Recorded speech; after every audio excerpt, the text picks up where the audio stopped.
அன்னமே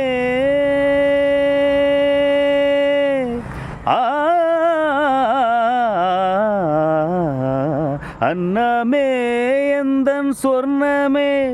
உந்தன் எண்ணமே வானவில் வர்ணமே கண்ணமே மது கிண்ணமே அதில் பொன்மணி வைரங்கள் மின்னுமே என்னமே தொல்லை பண்ணுமே பெண்ணென்னும் கங்கைக்குள் பேரின்பமே இந்த மான் உந்தன் சொந்தமான் பக்கம் வந்துதான் சிந்து பாடும் சிந்தைக்குள்ளாடும் ஜீவனே கண்மணியே சந்திக்க வேண்டும் தேவியே என் உயிரே.